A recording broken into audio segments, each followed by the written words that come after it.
You know how we always hear that the Apple ecosystem is so good and everything just works? Back in November, I decided to really test this, so I locked away all my Android devices and used nothing but Apple products. And what was meant to be a 30-day November challenge ended up being a 52-day challenge. And that fact in itself is a good example of how sticky the Apple ecosystem is. But I persevered and I'm now, thankfully, back with my Android devices. I'm Alex and I do down-to-earth tech videos. Hey, look, I had my suspicions about the Apple ecosystem for many years. I always thought it was overhyped, but I just didn't know by how much. So let me take you through my journey here. And look, the intention of this video is not to convince you to move away from Apple or anything like that, but to share what I found to help you make an informed decision if you ever consider it. And here's a little clip just to take you back to that first week when I locked everything away. Right, starting today until the end of November, I'm gonna put away all my Android devices, not just my phone, but my tablet, my watch, everything. It sounded like a good idea at the time, you know?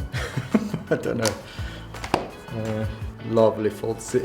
Oh my God, I'm gonna miss it. In the first few days, the main challenge was actually to get the iPhone to the same functional level as my S24 Ultra and my Fold 6.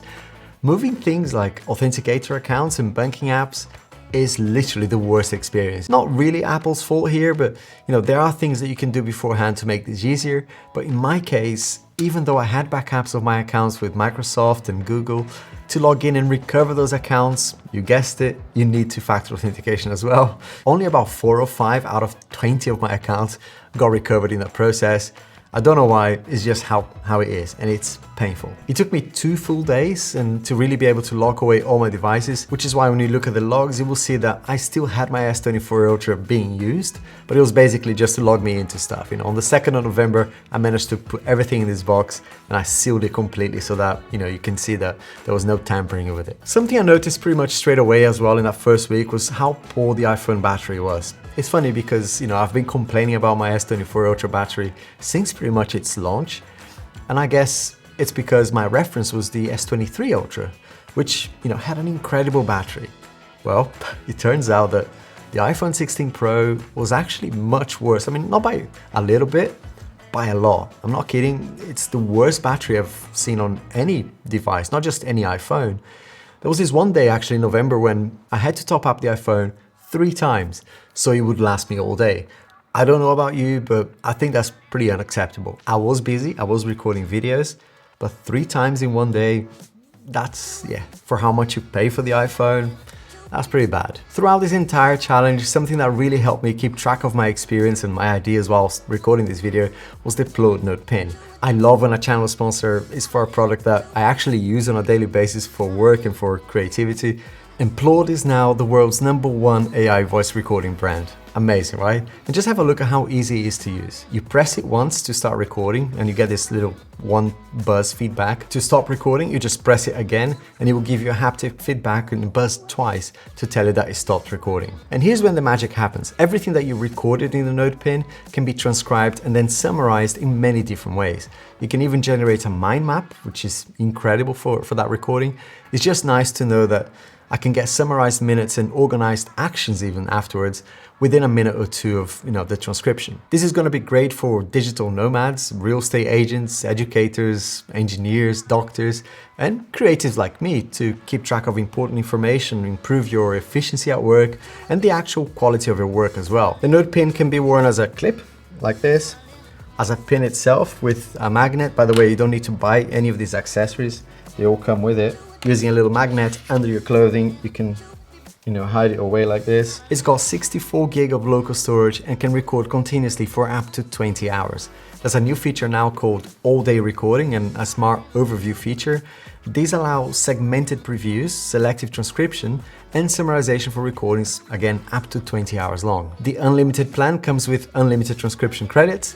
Basically, you can record as long as you wish, transcribe your meetings precisely with the industry glossary as well. And when you purchase the Note Pin, you get this unlimited plan for free for 30 days. The Note Pin now supports 112 languages.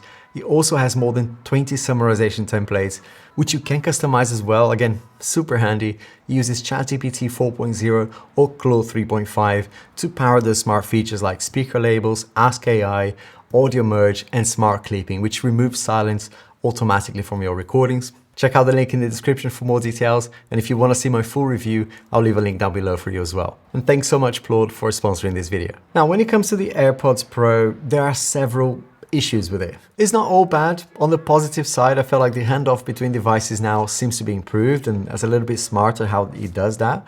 The audio quality itself is amazing on these and spatial audio is just second to none. But everything else about using these just makes me really frustrated. After about, I don't know, half an hour of use, I can feel it like starting to slip and wanting to come off completely. And if I don't manually readjust it, it will just fall off. I tried all the different tips that, we've got like 3 different sizes now. Nothing works. And it just goes to show that whatever Samsung did with the Buds Pro design, in my case at least, it's just better.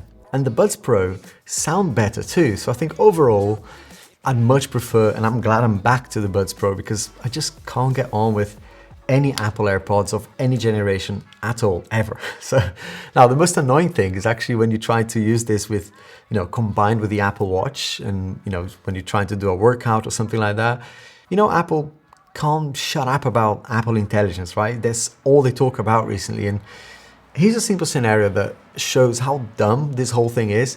I've been going to the same gym at least twice a week for the last 8 years. Apple should know that that's where I go to work out. I've used several Apple Watch versions, several iPhones. It knows my location, my activity, my health data. So when I'm in the gym, at this location, I'm going for a run around the track in there, and I ask Siri for a basic request for some music. It's beyond me why it would play some random crap that I never listened to before, let alone add it to my library or it's just play some random stuff. This lack of contextual intelligence, right, in music selection, but that's just one thing, is just a basic example of how Apple Intelligence or Apple's AI in general, it just seems to be nothing more than a bit of marketing fluff, really, right? And the worst one, and when I tell people are like, nah, you're making this up. You just ask a simple thing. Just say, start the workout or stop the workout or pause the workout, right? Siri will ask you, what workout app would you like to use? And I'm like, I'm using the Apple Watch, I'm using the iPhone and the AirPods Pro, I'm wearing the bloody thing. Do the math, you dumb Not to mention the annoying Find My notifications. These are useless for me. You say that you left the AirPods Pro behind. It's in my ear. Well, I'm wearing it, And that's because during my run, sometimes I lose network connectivity. The iPhone completely goes like in SOS mode. It's that bad. So it thinks like everything's got lost. I left everything behind. It doesn't use its intelligence to go, hang on, I lost connection to the mobile network, but I still have Bluetooth, Maybe he didn't leave anything behind after all. It's just so dumb. The one time I actually needed Find My to work is when I left my MacBook Pro on a train in Brussels. And it didn't. It just didn't notify me, not a single notification to say that was left behind. Because I could have run back to the train, I could have gone to the station immediately. But it wasn't like hours later that I realized that I lost it, and it was lost forever. Not able to track it at all. I have AirTags on a few things, but honestly, I have zero trust in it actually working when I need it. And whilst we're on the Apple Watch subject, by the way, I still can't get over how bad the battery life is on the Watch Ultra. So many times, during this challenge, I was caught short. In a couple of occasions, I actually charged the Apple Watch Ultra fully, the day before, only for it to die halfway through my workout the next day. It's just extremely frustrating, right? Because how can you call something ultra when the battery barely makes it through a day and a half of usage? It's just, and I know I do use it for sleep tracking. When I'm wearing it, I use it a lot, but even so, I could do with it being, what they promise, which is 72 hours of battery. I know we shouldn't compare the Garmin watches with the Apple Watch, because there's a compromise of losing smartwatch features on the Apple Watch that I have to mention that. Those features are simply not available on the Garmin, but that's not what it's good at. Honestly, it's a compromise that I'm fully prepared to accept now, simply because of the battery life. I don't care that I lose all the smartwatch features on the Garmin, but I care that I can actually use, right? Being able to use the watch and not be worrying about the battery is a major factor for me. Something that I didn't struggle with as much as I thought I would was the tablets. I 100% missed the Tab S10 Ultra, which is a beast for my work and content consumption. But the iPad experience isn't that bad, actually. It's not as bad as I thought it would be just using it. During this challenge, the iPad mini was launched as well, or just before. And that was really cool. It was my first iPad mini, so I got to use that a lot. And whilst I still think it's criminal that it has such a poor display in 2024, I actually enjoy that smaller size, and especially for quick notes and drawings. I'm glad that I'm back to my S10 Ultra though, but I can see the iPad mini being one of the iPads that actually has a place in my setup here. And talking about mini things, the highlight of this challenge was the Mac Mini, also launched during this challenge at the beginning of November. It's been such a great computer, almost not like Apple. I don't know if that makes sense, but it's been such a revelation in terms of value for money. It made me change my thinking completely here in the studio about how I use my MacBook Pro now, when it comes to upgrade, whether I would get a new MacBook Pro. I was honestly surprised by how much we're able to do on a device that costs $600, right? It's just incredible. If there's anything in the entire Apple ecosystem now that I would flat out recommend, is the Mac Mini. You gotta be careful though, because it's an entry, it's almost like a gateway thing, right? It could totally be a sneaky strategy by Apple to get you in, and before you know it, you're completely entrenched in the Apple world. But looking at the Mac Mini objectively, just as a working computer, it's insane value. And judging by the 6,000 new subscribers on my channel in November, just based on my Mac Mini reviews, it feels like I'm not alone in thinking that. And credit where it's due, Apple did a fantastic job there. My experience with it has been nothing short of amazing. Now, when it comes to smart home stuff, I'm not a hero there with that stuff. It's not just Apple, but Apple is probably the worst out of all of them. It's just as temperamental as my Google and Amazon stuff.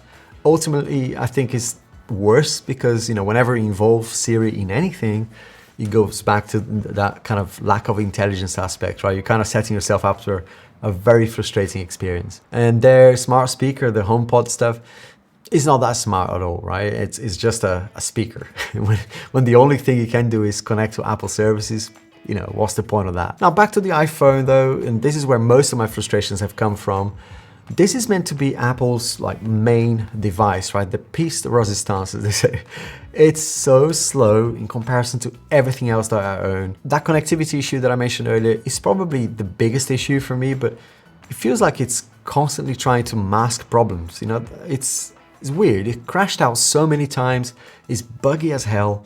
And this is the vanilla OS, by the way. I'm not using any beta software during the test. There was one occasion that it was actually quite serious. It could have been even more serious, but I was picking up my son from somewhere and, I put the address in, I drove there, and out of nowhere, in the middle of the drive, and I'm not in a familiar area, the phone just died. And it wouldn't just reboot itself. It crashed and it stayed off for about 5 minutes. I had to literally stop, it was off the motorway, and wait until it decided to come back to life. It was fully charged. I was using the charger in the car actually at the time. But yeah, it just died. It feels like, a memory leak sort of issue, I'm not sure. Last week, it died again on me on the most mundane game of all times. I wasn't playing Genshin Impact or anything crazy. It was actually, and I'm not embarrassed to say this, I was queuing up somewhere and I was playing chess, and it died whilst I was playing chess. I've got less than 10 tabs open, not many apps open, but yeah.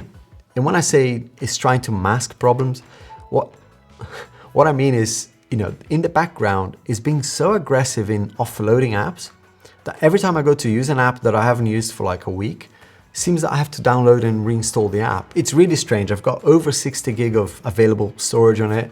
There should be no need to keep deleting my apps. I thought maybe I had that setting, offload unused apps, and I went in there. Yeah, it's off. I don't have that on at all. There's something really wrong with this iPhone. It's literally, I thought the iPhone 14 was bad. The 15 was actually pretty good. This is worse than the 14 for me. I can't fault my MacBook Pro experience because that's my workhorse and it just works. When it comes to Mac, I think in general, Apple are doing an amazing job with their chips. But after 52 days of living in this Apple ecosystem, where does that leave me, and what's the main takeaway here? By the way, any chances I had of Apple ever inviting me to their early launches and inviting me to the stuff, it's pretty much gone with this video, and I know that. But I'd rather be, just share my real experience with you, whether it's good or bad, because I know Tim Cook never sent me a Christmas card anyway, so whatever. It's not that the Apple ecosystem doesn't work. It does, but only just enough, and only for things that are not actually that important in my day-to-day. It's a sticky, convenient experience in some ways, but painfully flawed in so many others. And the thing is, when you step out of that marketing bubble and the echo chamber here on YouTube of, people who are clearly just scared of criticizing Apple, you start to see how much of the ecosystem is built around locking you in rather than genuinely making your experience better. I always thought this, and now I have first-hand experience that the Apple ecosystem is overrated. Sure, there are moments where everything aligns and you think, oh wow, this is quite smooth, it's quite neat, like AirDrop and things like that. But for every one of those nice moments, there's a Siri issue, there's a Find My failure, there's a battery issue, or some crashes, or an AirPods not working. That makes me question how intelligent this ecosystem really is. And honestly, it feels more like a shiny club where you pay a premium to work around, all its quirks, because it's cool, right? To have an iPhone, to have an iPad, and have something Apple. As much as I hate to kind of take that, because it's an easy route, right? To say, oh yeah, it's just a fanboy thing. I'm not trying to diminish the value in the Apple ecosystem, but at the same time, I know that exists. A lot of people buy Apple devices because of the logo, because of that cool aspect. In the meantime, in the Android world, it's not perfect either, but at least I feel like I have more control over my things, and I just get more value for money in every single device. The Samsung Galaxy devices, as an example, my Tab S10 Ultra, and even my Google setup as well, aren't just tech gadgets, right? That look pretty. They're tools that really work for me without trying to keep me on a leash, right? I feel a little bit more freedom using those devices. So if you're thinking about getting into the Apple world because everything just works, my honest advice, and hey, I'm just a dude on the internet, I keep saying this, right? I'm just sharing my experience here, and ultimately the best ecosystem is the one that works for you. But I would say, take a closer look at the compromises and ask yourself if those compromises are worth it, and don't let the marketing hype blind you. Because I've been there, I bought stuff because I thought, it was the next best thing. But the grass isn't always greener, it's just different and often overpriced. See you soon.